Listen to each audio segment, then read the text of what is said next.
Assalamualaikum warahmatullahi wabarakatuh.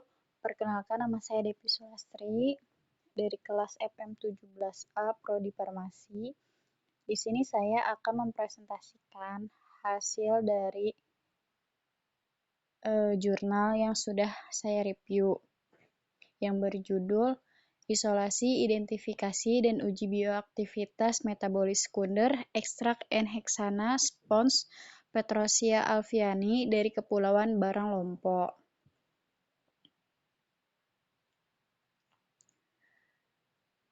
Yang pertama ada pendahuluannya.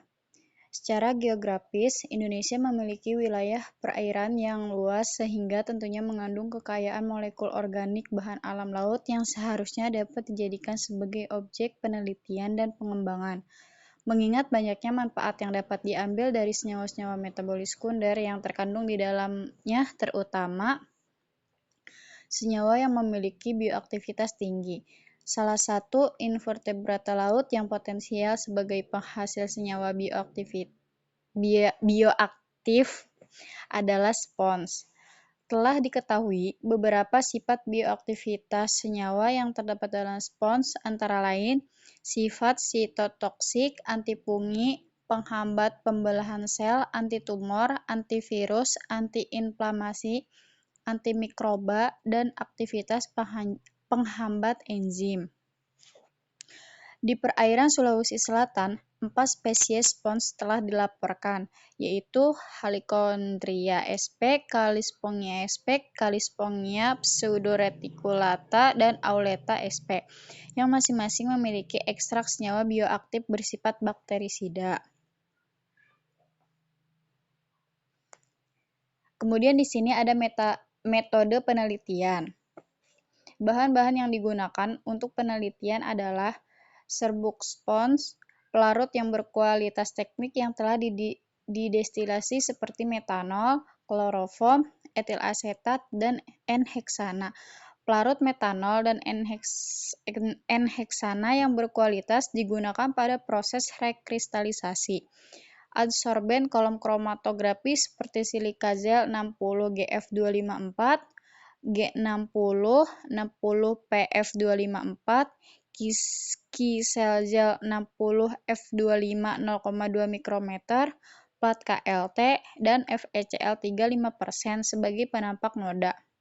Dimetil sulfoksida, natrium hipoklorit, bakteri E. coli, kemudian Staphylococcus aureus, jamur Candida albicans, serta pereaksi Lieberman-Burkhardt. Kemudian di sini ada prosedur pembuatannya. Yang pertama ada tahap penyiapan dan pengolahan. Sampel-sampel yang telah diambil dari laut kemudian dipotong-potong lalu dikeringkan selama kurang lebih 1 minggu 2 hari. Sampel yang telah kering kemudian dipotong-potong menjadi potongan kecil agar nantinya mudah untuk dihaluskan menggunakan blender. Setelah halus, sampel kembali dikeringkan selama 3 hari dan berat kering sampel ditimbang. Berat sampel kering yang diperoleh sebanyak 969,32 gram.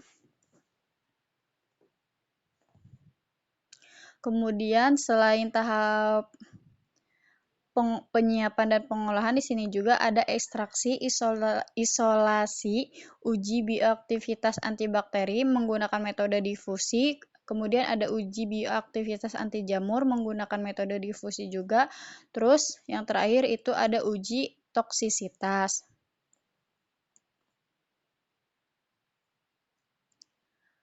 Hasil dan pembahasannya, yang pertama ada uji toksisitas. Hasil uji bioaktivitas menggunakan larva udang Artemia salinalis ditunjukkan pada tabel 3. Penggunaan di awal dengan mengairasi telur udang selama 2 kali 24 jam.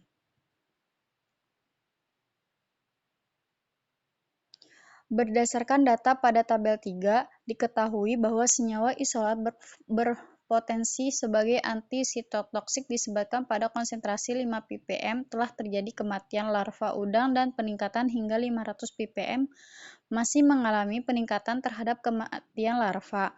Tabel 3 menunjukkan rata-rata larva udang yang mati selama 1 kali 24 jam.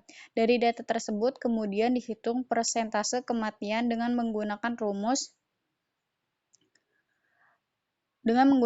di atas, didapatkan persentase masing-masing konsentrasi berturut-turut sebesar 0,0%, 46,7%, 20%. Menentukan log dosis tiap-tiap kelompok, kemudian dibuat grafik dengan persamaan garis lurus hubungan antara nilai probit dengan log konsentrasi Y sama dengan Bx ditambah A, di mana Y adalah angka probit dan X merupakan log konsentrasi. Kemudian ditarik garis dari harga probit 5 sama dengan 50% kematian menuju sumbu X didapatkan log konsentrasi. Log konsentrasi dianalogkan untuk mendapatkan harga LC50 atau LC50 dapat juga dihitung dari persamaan garis lurus tersebut dengan memasukkan nilai 5, di mana probit dari 50% kematian hewan coba sebagai Y, sehingga dihasilkan X sebagai nilai log konsentrasi.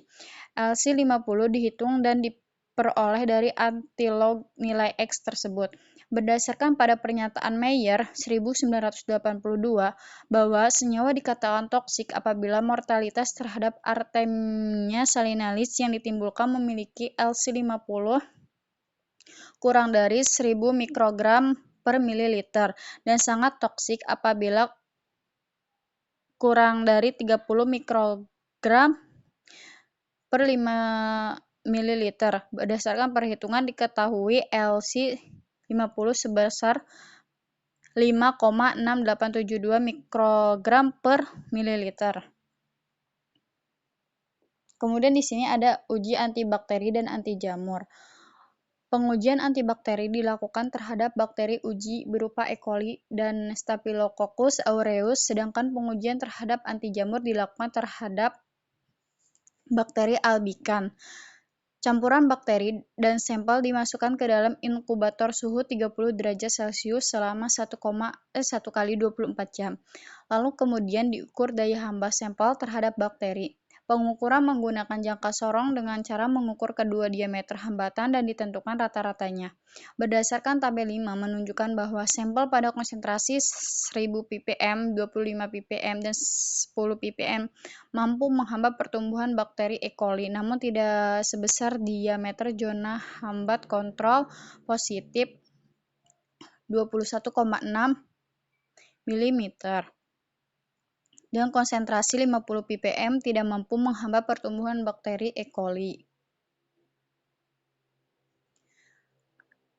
Kesimpulannya adalah senyawa metabolis sekunder hasil ekstraksi N-heksan dari spons P. alviani diperoleh senyawa beta-sitosterol sebanyak 39 mikrogram miligram berbentuk kristal jarum berwarna putih dengan titik leleh 131 sampai 132 derajat Celcius. Hasil uji bioaktivitas senyawa isolat dari kandungan ekstrak N-heksana dari spons P. alviani diperoleh aktif terhadap larva udang Artemia salinalis dengan nilai LC50 sebesar 5,6872 mikrometer per mili, dan juga aktif terhadap bakteri E. coli, bakteri Staphylococcus aureus, dan terhadap jamur albican. Sekian presentasi dari saya. Kurang lebihnya mohon maaf. Wassalamualaikum warahmatullahi wabarakatuh.